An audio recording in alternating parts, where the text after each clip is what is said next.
قوة إلا بالله العلي العظيم. أعوذ بالله من الشيطان الرجيم. بسم الله الرحمن الرحيم. الحمد لله رب العالمين.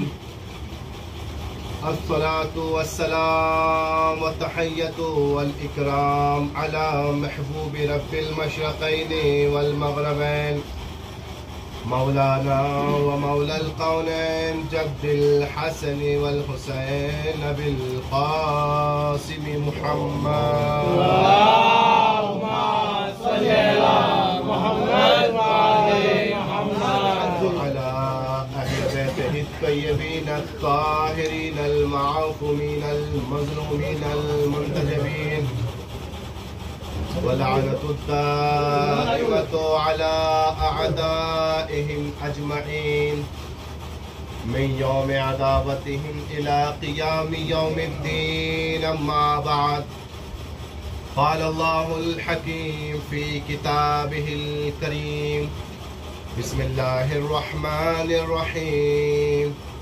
يا أيها الذين آمنوا اتقوا الله وكونوا مع الصادقين. صلوات اللهم صل على محمد وعلى محمد. پروردگار عالم اپنی باعظمت کتاب میں صادقین کے لیے ارشاد فرما رہا ہے: یا ایھا الذین آمنوا اتقوا اللہ، اے ایمان لانے والو تقوی اختیار کرو، متقی بنو، پرہیزگار بنو، اللہ سے ڈرو، اللہ کا خوف رکھو، اس لیے کہ انسان کی زندگی کی حقیقت یہی ہے کہ انسان اپنی زندگی میں اتنا کامیاب ہے جتنا اللہ سے جڑا ہوا ہے. وگرنہ انسان کو اگر زندگی میں سب کچھ مل رہا ہے، جو وہ چاہتا ہے وہ سب کچھ اسے عطا ہو رہا ہے، اسے مال مل رہا ہے، رزق مل رہا ہے، دولت مل رہی ہے، اولاد مل رہی ہے، مکان بن رہے ہیں، سارے کام ہو رہے ہیں، مگر یہ نہ سمجھنا کہ وہ حقیقت میں کامیاب بھی ہو جائے گا. نہیں، وہ کامیاب نہیں ہے. وہ کامیاب اس وقت ہو سکتا ہے، وہ کامیاب تبھی ہو سکتا ہے کہ جب وہ اپنے پروردگار سے جڑا رہے گا.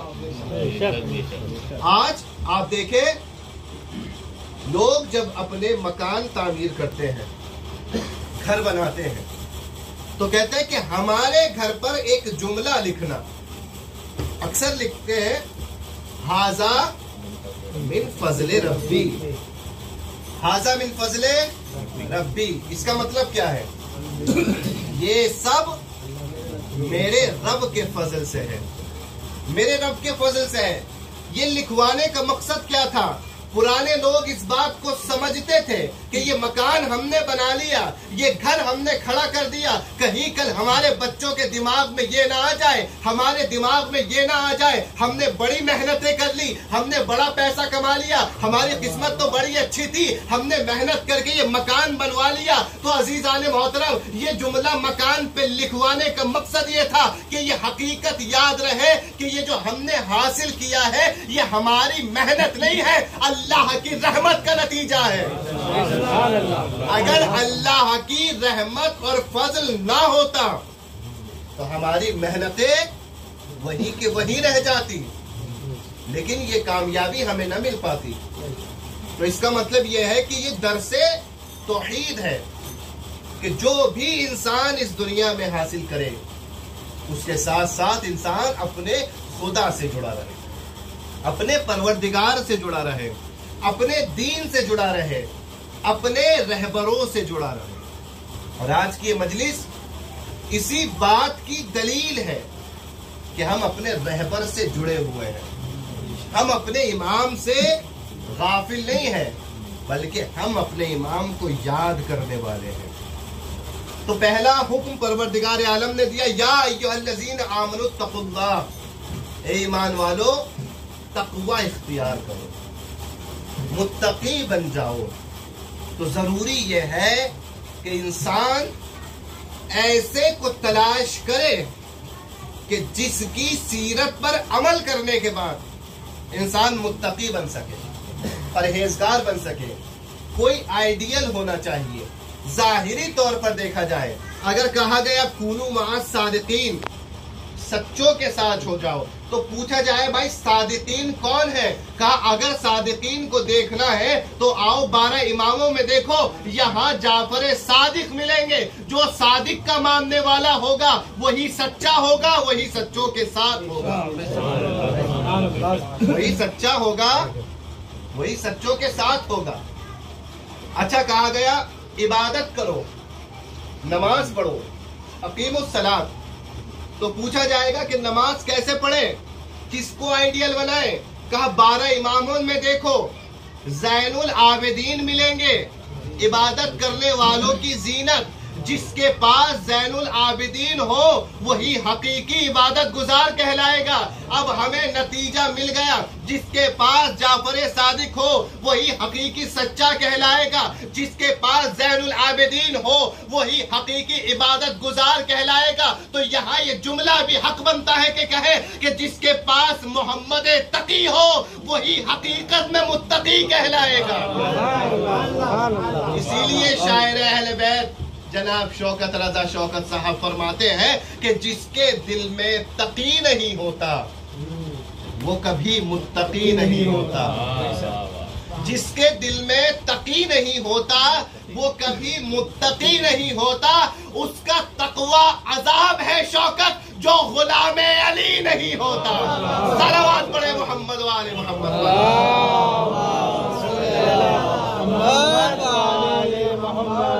اور یہ مجلس وقیل ایک نعمت ہے ہمارے لیے۔ اس بستی میں یہ سلسلہ شروع ہوا ہے، امام تقی کے وسیلے سے پروردگار اس کو باقی اور قائم و دائم رکھے۔ اور یہ نہ سوچئے کہ لوگ کتنے آ رہے ہیں، لوگوں کی تعداد کم ہے یا لوگوں کی تعداد زیادہ کیسے ہو سکتی ہے۔ عزیزان محترم، پہلی نماز جب رسول خدا نے کعبے پہ پڑھی تھی، کتنے افراد تھے اس جماعت میں؟ تاریخ کہتی ہے پہلی جماعت جو کعبے کے پاس ہوئی اس میں کل 3 افراد تھے، ایک جماعت پڑھانے والا امام اور 2 پڑھنے والے نوازی۔ کون تھے؟ کہا پڑھانے والے حضرت محمد مصطفیٰ صلی اللہ علیہ وسلم، اور پڑھنے والوں میں ایک جناب خدیجۃ الکبریٰ کی ذات تھی، ایک مولائے کائنات حضرت علی ابن ابی طالب تھے۔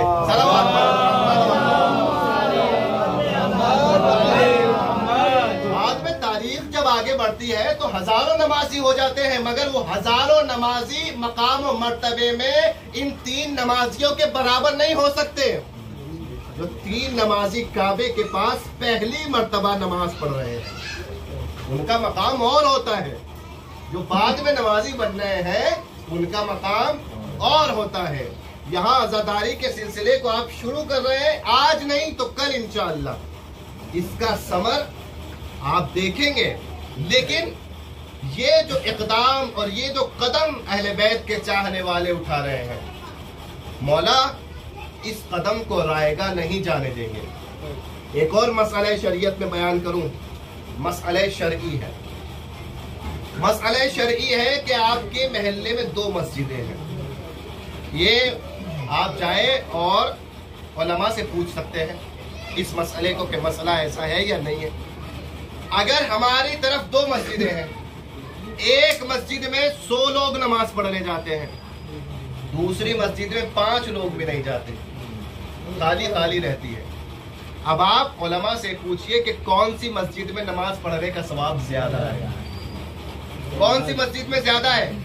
کہا اس میں 100 لوگ جاتے ہیں، بہت بڑی مسجد ہے، اس میں ایسی لگے ہوئے ہیں، اس میں اچھی قالینیں، مخمل کی قالینیں بچھی ہوئی ہیں، उसमें अच्छे अच्छे माइक लगे हुए, इंतजामात अच्छे हैं। शरीयत कहती है इंतजामात कैसे भी हो, मगर परवरदिगार आलम उन अफराद को ज्यादा सवाब देगा जो उस कच्ची मस्जिद में जा रहे हैं, कि जो अभी शिकस्ता है, जिस मस्जिद में अभी लकड़ी की चटाई मौजूद है, जिस मस्जिद में अभी पंखे पुराने जमाने वाले मौजूद है, आखिर उसमें ज्यादा सवाब क्यों दे रहा है? कि अल्लाह ये बताना चाहता है, अल्लाह ये नहीं देखता कि ज्यादा मजमा कहाँ जा रहा है, अल्लाह ये देखता है कि कहाँ खुलूस के साथ आया जा रहा है। तो अगर हम अपनी मजलिसों में खुलूस के साथ आते रहेंगे, हमारा परवरदिगार हमें तरक्की अता करता रहेगा। एक सलवात पढ़ दे मोहम्मद वाले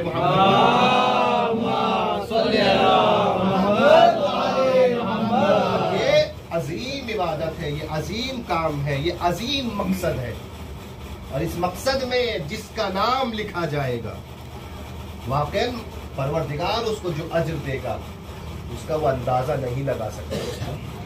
तो आज मौला तकी का जिक्र है। सबसे अहम बात जो इमाम की जिंदगी में है, हमारे कौन से इमाम है? 9 इमाम है, और नामे नामी क्या है? आपका नामे नामी मोहम्मद है, हम नाम है रसूल खुदा के, रसूल के हम नाम है। और हम इस बात को फख्र से कहते हैं, हमारे अंदर और उनके अंदर यही फर्क है कि हमारा सिर्फ नाम अहले बैत जैसा होता है, लेकिन ये नाम में भी मोहम्मद है, किरदार में भी मोहम्मद जैसे हैं। ये किरदार भी मोहम्मद जैसा रखते हैं। नाम मोहम्मद है, मगर लोगों ने तकी कहा, लक़ब लोगों ने क्या दिया? तकी लक़ब दिया। जो तकवे की मेराज पर कायम है उसे तकी कहते हैं। या बात इस तरीके से कही जाए, आप नमाजें पढ़िए, क्यों? ताकि मुत्तकी बन जाए। आप रोजा रखिए, क्यों? ताकि मुत्तकी बन जाए। आप कुरान पढ़िए, क्यों? ताकि मुत्तकी बन जाए। तमाम आमाल को अगर हम अंजाम दें तो हम मुत्तकी बन जाएंगे, मगर ये तमाम आमाल जिसके वजूद में जाहिर हो जाए वो खुद मुत्तकी नहीं बल्कि तकी कहलाएगा। मुत्तकी से आगे का मरहला तकी का है। और आप जब इमाम की जिंदगी को देखेंगे, 8 साल की उम्र में शियों के इमाम तकी बन गए। 8 साल की उम्र में बने। अब जब 8 साल की उम्र में इमाम को इमामत मिली, मदीने से बगदाद बुला लिया हाकिम ने। हाकिम था मामून अब्बासी, जिसने इमाम अली रजा अलैहिस्सलाम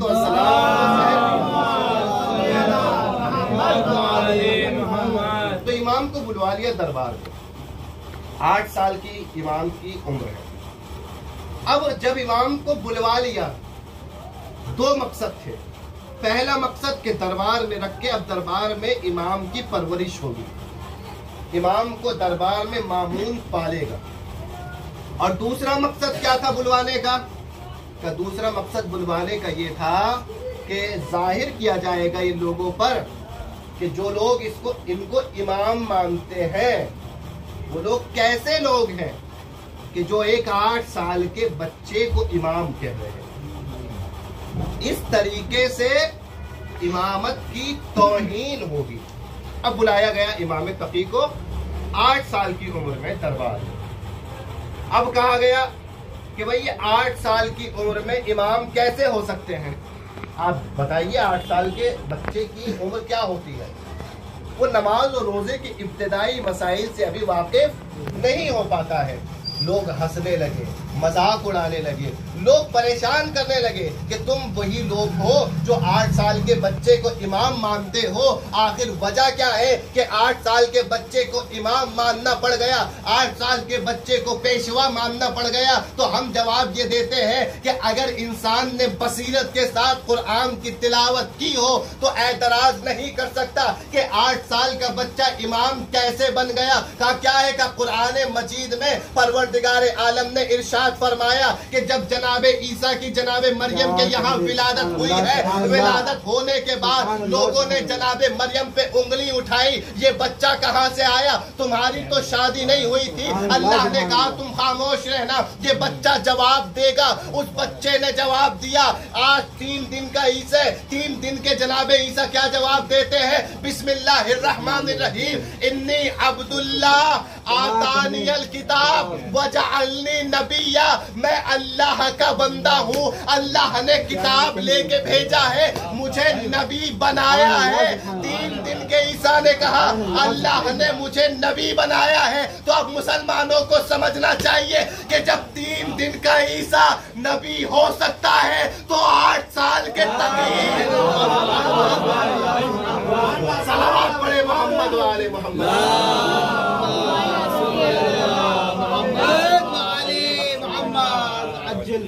3 दिन का ईसा नबी बन सकता है, मगर 8 साल के तकी इमाम नहीं हो सकते।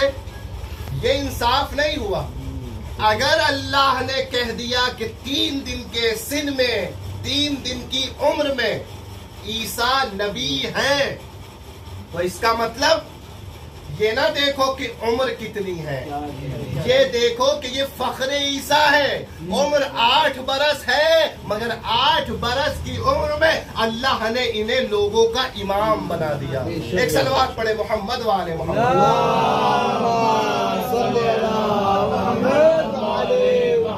तो 8 बरस की उम्र में जनाब ईसा को इमामत मिल गई, जनाब इमाम तकी को इमामत मिल गई। ये तो हुआ अकली जवाब, अकली जवाब। अब आप देखिए एक और जवाब कि 8 साल के तकी इमाम बन सकते हैं या नहीं बन सकते। तो जब लोगों ने मजाक उड़ाना शुरू किया कि ये वही कौम है जो 8 साल के तकी को इमाम मानती है, तो हाकिम ने कहा, हाकिम मामून अब्बासी का एक काम करते हैं, दरबार में एक मुनाजिरा रखते हैं, ओपन चैलेंज, सारे बगदाद के मौलाना हजरात को बुला लो और एक तरफ इन लोगों के नवे इमाम को बिठा दो। कितने साल के हैं? 8 साल के हैं। और सारे आलिम, कोई 60 साल का, कोई 55 साल का, कोई 70 साल का, बड़े बड़े आलिमों को बिठाया गया दरबार में, और दूसरी तरफ 8 साल के तकी को बिठाया गया। ये 8 साल के थे, मगर रसूल खुदा के 8वें जानशीन थे। अब जब बिठाया गया तो उन आलिमों में सबसे बड़ा जो था उसका नाम था यहया बिन अक्सम। क्या नाम था? यहया बिन अक्सम। अब यहया बिन अक्सम को सामने बिठाया गया कि आप सब हमारी नुमाइंदगी करें, हमारे लीडर बने। अब इमाम बैठे हैं, दूसरी तरफ यहया बिन अक्सम बैठा हुआ है। यहया बिन अक्सम और ये मंजर तमाम दरबारी देख रहे हैं, हाकिम भी देख रहा है। हाकिम ने कहा शुरू करो सवाल, जो भी तुम्हें करना हो। एतराज है तुम्हें कि 8 साल के तकी इमाम नहीं हो सकते, तो आओ सवाल कर लो। अगर ये सवाल का जवाब दे ना सके तो तुम्हारी बात सही कि इनको इमाम नहीं मानना चाहिए, लेकिन अगर इनके इल्म का इजहार हो जाए तो तुम्हें भी इस बात को कबूल करना होगा और इनके इल्म का इकरार करना होगा। यहां तक बात हो गई। यहया बिन अक्सम से कहा गया पहले सवाल इमाम करेंगे या तुम करोगे? इमाम ने कहा भाई पहले अगर मैं सवाल करूंगा तो पहले ही सवाल में मुनाजरा खत्म हो जाएगा, तो बात ही नहीं बचेगी। तो इमाम ने कहा कि पहले यहया सवाल करे। एक सलवात पढ़े मोहम्मद वाले।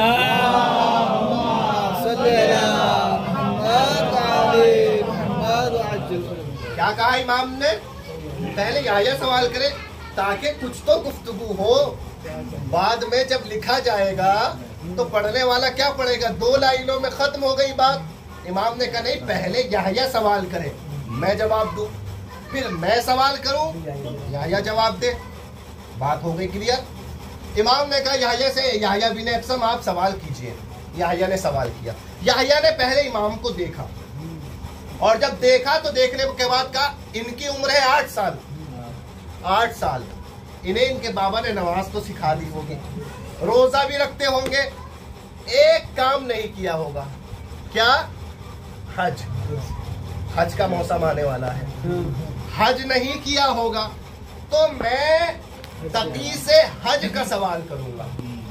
आज भी आप देखे, किसी भी मौलाना के पास चले जाइए, अक्सर मौलाना नमाज के अहकाम तो आसानी से बता देंगे, रोजे के अहकाम आसानी से बता देंगे, लेकिन जब आ जाए बात आएगी हज और उम्रा की तो कहेंगे टाइम निकाल के आइएगा, इत्मीनान से बताऊंगा, आसान अहकाम नहीं है, बहुत सख्त हज के अहकाम है। हज पे इंसान जाता है, पहले उम्रे तमत्तो करेगा, एहराम कहाँ से बांधना है, कैसे बांधना है, एहराम के बाद तवाफ कैसे करना है, कहाँ से तवाफ शुरू करेगा, कहाँ खत्म करेगा, तवाफ के बाद सही कैसे करनी है, सही के बाद नमाज तवाफ कैसे पढ़नी है, उसके बाद हजरे अस्वद का बोसा कैसे देना है, और तकसीर कैसे करनी है, बालों को कैसे कटाना है, ये तमाम मसाइल बड़े सख्त होते हैं, आसानी से कोई इनके जवाबात नहीं दे सकता। उसने जब इमाम को देखा तो सोचा कि सबसे बेहतर यही है कि मैं इनसे हज का सवाल करूं, हज के बारे में सवाल किया। भाई जब कोई हज पे जाता है और अपने कपड़े उतार कर एहराम पहनता है, वो लिबास जो हाजियों का लिबास है, सफेद लिबास, वही एहराम जो इंसान कब्र में कफन के तौर पर भी पहनता है, ऐसे ही लिबास जब पहनता है तो कुछ जायज चीजें भी इंसान पर हराम हो जाती हैं, जो जायज थी मगर जैसे ही एहराम पहना हराम हो गई, नाखून काटना, खुशबू लगाना, साए में जाना, ये सब कुछ क्या था, हराम हो गया। इसमें ही एक हराम है जानवरों का शिकार करना, हत्ता कि आप मामूली से जानवरों को भी, कीड़े मकोड़ों को भी वहां मार नहीं सकते, ये हुक्म शरीयत है। और उलमा ने लिखा कि वहां की घास को भी आप उखाड़ नहीं सकते, ये हुक्म शरीयत है। तो उसने याह्या ने इमाम को देखा कि इन्होंने हज नहीं किया होगा, हज के अहकाम सख्त है। अब उसने सवाल किया, ये बताइए ए इब्नुर रिज़ा, कोई हाजी एहराम की हालत में शिकार करे, उसका कफारा क्या होगा? सवाल समझ गए? कोई हाजी अगर एहराम की हालत में शिकार करे, उसका कफारा क्या होगा? आप देखें, जवाब देने के दो तरीके हैं।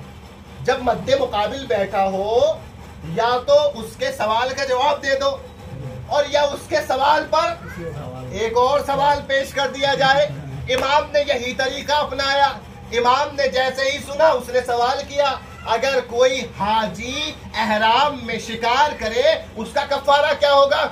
इमाम ने कहा तेरा सवाल नाकिस है, तेरा सवाल अधूरा है। कहा मौला क्या बात हो गई, बताइए ना, मेरी इस्लाह कीजिए। कहा पहले ये बता कि हाजी शिकार करने वाला जो है वो गुलाम है या आजाद है? शिकार करने वाला गुलाम है या आजाद है? छोटे जानवर का शिकार किया या बड़े जानवर का शिकार किया? मर्द है या औरत है? गुलाम है या आजाद है? पहली बार शिकार किया या पहले भी कर चुका है? शिकार करने के बाद शर्मिंदा है या अभी भी जुर्अत रखता है? शिकार किए हुए कितने दिन हो गए? एहराम के बाद शिकार किया या एहराम से पहले शिकार किया? हल के पास शिकार किया या मकाम इब्राहिम के पास शिकार किया?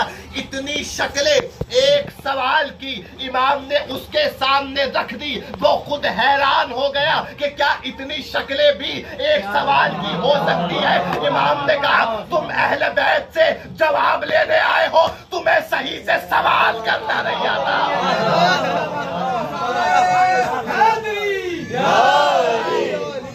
जो अहले बैत से जवाब मांग रहा है उसे पहले सवाल करना आना चाहिए। इमाम ने कहा जा पहले सवाल करना सीख ले, बाद में हमसे जवाब मांगना। सलवात पढ़े मोहम्मद वाले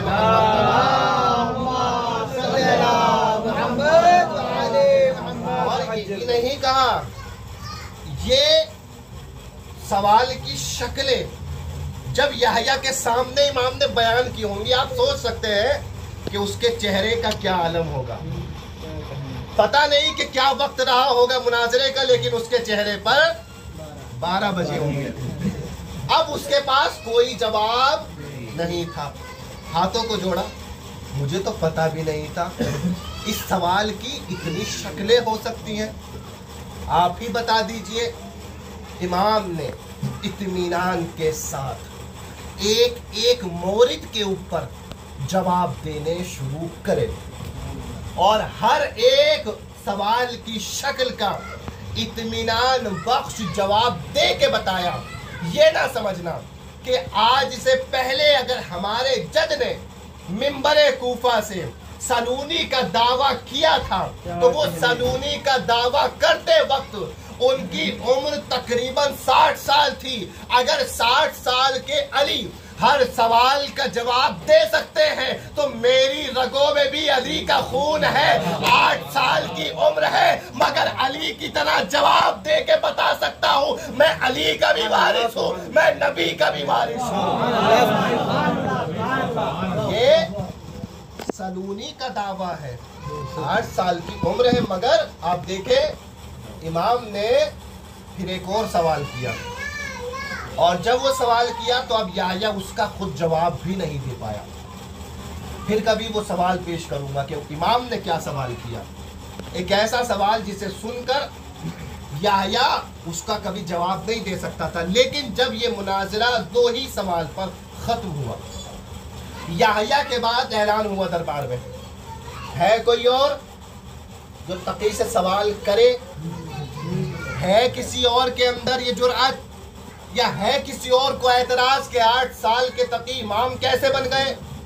اعلان عمومی ہوا، مگر اب یحییٰ کی بے عزتی کے بعد کسی اور میں ہمت نہ ہوئی کہ کوئی سوال کرے۔ بادشاہ سے پوچھا گیا کیا کیا جائے؟ بادشاہ نے کہا مناظرے کو ختم کر دیا جائے، اعلان کر دیا جائے کہ امام محمد تقی بغداد کے تمام عالموں سے زیادہ علم رکھتے ہیں، اگر علم چاہیے تو تمام علماء کا فریضہ یہ ہے کہ امام تقی کے دروازے پہ آئے۔ صلوات پڑھے محمد والے۔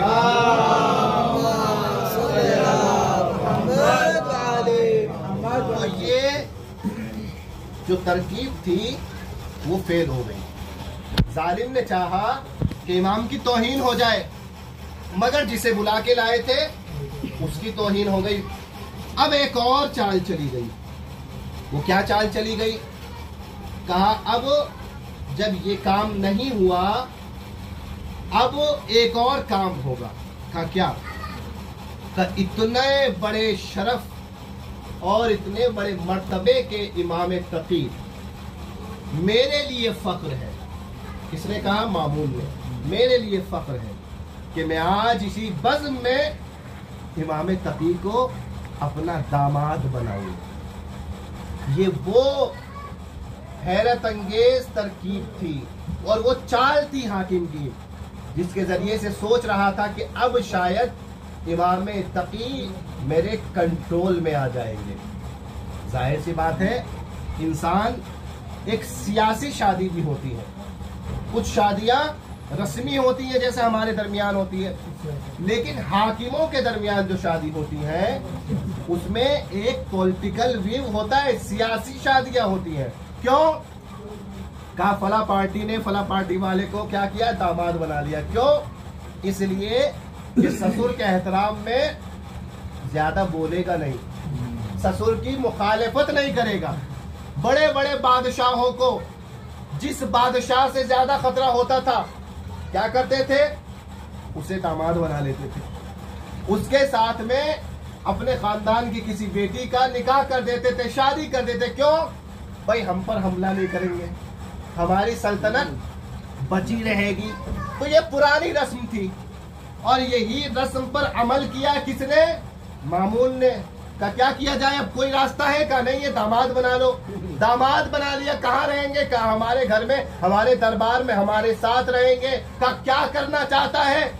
کہا بھی 8 سال کے ہیں، عمر بڑھے گی، جب کچھ سال دربار میں گزریں گے تو میں ایسا ماحول بنا دوں گا کہ 10-12 سال میں تقی ہماری حمایت میں بولنے لگے گا۔ داماد بنا لیا، دربار میں رکھ لیا. کیوں؟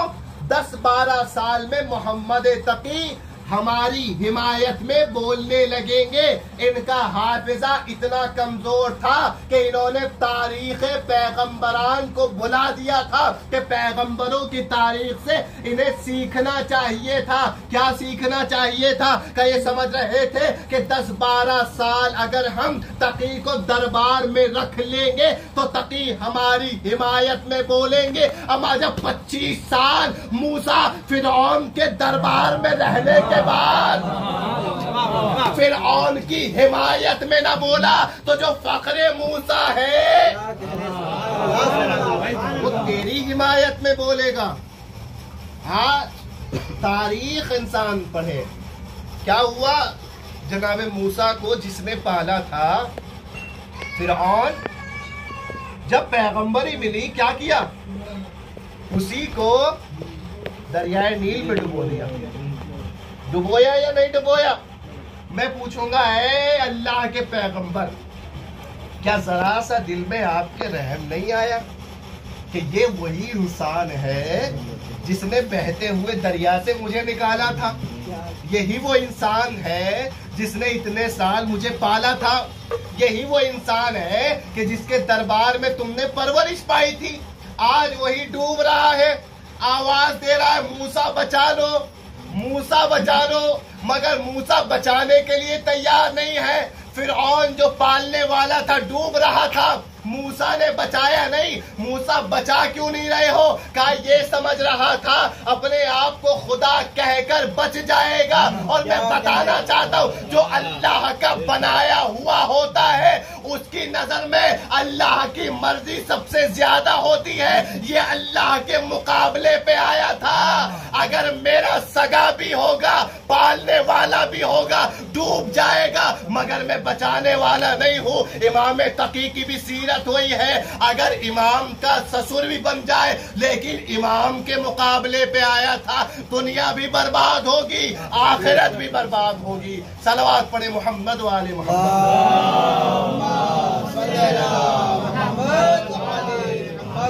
تو امام وہی سیرت دکھا رہے ہیں کہ جو پیغمبروں کی سیرت تھی، وہی سیرت کہ جو اللہ کے بھیجے ہوئے نمائندوں کی سیرت تھی. اور پھر امام نے جو پوری زندگی گزاری دربار میں کیا کیا گیا کہ ہر طریقے کے عیاشیوں کے انتظام سامنے رہے آنکھوں کے. کبھی تو دل کرے گا، کبھی تو بہکیں گے، مگر امام کو اسی لیے متقی کہا گیا.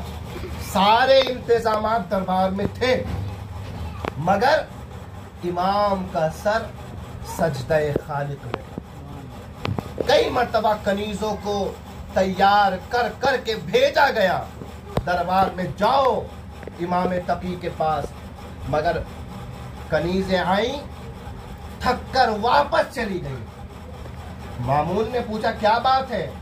کہا جتنی دیر جتنے گھنٹے ہم کھڑے رہے اللہ کے اس بندے نے سجدے سے سر اٹھا کر ہماری طرف نظر تک نہیں. یہ امام وہ امام ہے کہ اس پرہیزگاری کی وجہ سے اللہ نے انہیں تقی کا لقب دیا اور کہا کہ کسی کو اگر متقی بننا ہے تو وہ امام تقی سے محبت کا اظہار کرے. آج امام اپنے دادا امام کاظم کے ساتھ کاظمین میں آج بھی موجود ہے اور آج بھی امام ہزاروں لوگوں کی دعاؤں کو سن رہے ہیں. امام کا وسیلہ ہے.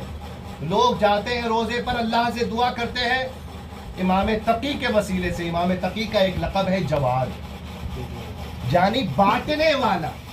جب امام تقی کی زری کو پکڑ کر اللہ سے مانگتے ہیں فوراً پروردگار عالم عطا کر دیتا ہے. دامن خالی نہیں رہتا، دامن خالی نہیں رہتا. یقیناً ہمارے دلوں میں بھی بہت ساری حاجتیں ہیں، بہت ساری دعائیں ہیں.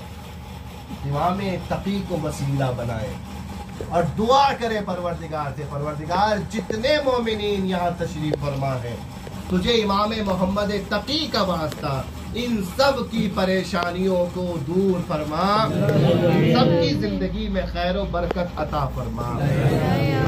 عزیزو، पूरी दुनिया को इमाम दे रहे हैं। किसी को रिस्क दे रहे हैं, किसी को औलाद दे रहे हैं, किसी को माल दे रहे हैं, किसी को घर दे रहे हैं, किसी को सुकून दे रहे हैं, सबको तक़ी दे रहे हैं। मगर जो सबको देने वाला था, जब उम्मत ने उसे कुछ दिया तो सिवाय जहर के कुछ न दिया। जो सबको देने वाला था उसे उम्मत ने जहर दिया। क्या देना चाहिए अजीजों? जो सारी कायनात को अता करता हो, जो सारी कायनात को बांटता हो, उम्मत ने सिवाय जहर के उसे कुछ ना दिया। आखिरिश 25 साल की उम्र में, आलमे जवानी में इमाम तकी को जहर दे दिया गया। अजीजों, कितनी बड़ी मजलूमियत है। आप अभी मुहर्रम शुरू होंगे, जनाब अली अकबर का मातम करेंगे, जनाब अली अकबर पर रोएंगे ना। क्यों जनाब अली अकबर पर इतना जवान रोते हैं? का इसलिए रोते हैं कि 18 साल का हमशक्ले पैगंबर था, जालिमों में रहम नहीं था। जालिमों ने 18 साल के अली अकबर को शहीद कर डाला। आज भी शायद रूह फातिमा आवाज दे रही हो, मेरा ये बेटा भी जवान था, 25 साल की उम्र थी। जालिमों ने इसकी जवानी पर रहम नहीं किया। आलमे जवानी में तकी को जहर दे के शहीद कर दिया गया। अजीजों, खुदा आपको कोई गम न दे सिवाय गमे मजलूम करबला के। 2-3 रिवायत पढ़ूंगा, आपकी आंखों में आंसू आ जाए। इमाम पर रोना, इमाम पर आंसू बहाना, इमाम की मुसीबत में आंसू बहाना परवरदिगार इसे बहुत पसंद करता है। हम अपने गमों में नहीं रोते, हम उन सितम को याद करके रोते हैं कि जो हमारे इमामों पर किए गए हैं। अजीजाने मोहतरम, आप जानते हैं कि जहर अक्सर इमामों को दिया गया। इमाम सज्जाद को जहर दिया गया, इमाम बाक़र व कासिम को जहर दिया गया, इमाम नकी व अस्करी को जहर दिया गया। मगर बाकी तमाम इमामों के हालात 2 इमामों से अलग हैं। 2 इमामों के जहर देने की कैफियत एक जैसी है। एक इमाम हसन मुज्तबा को जहर दिया गया, एक इमाम मोहम्मद तकी को जहर दिया गया। कैसे इन दोनों की कैफियत एक जैसी है? अजीजाने मोहतरम तवज्जो फरमाइएगा। बाहर का बंदा अगर कभी जुल्म कर दे, आप खड़े होके कह सकते हैं इसने मुझे सताया है, इसने मुझे परेशान किया है, इसने मेरी जिंदगी को मुश्किलात में डाला। मगर अगर घर के अंदर कोई ऐसा हो जो आपको परेशान करा, बाहर जाके आप बता नहीं सकते हैं कि आपको किसने सताया। इमाम हसन की मजलूमियत, इमाम एक जैसी है।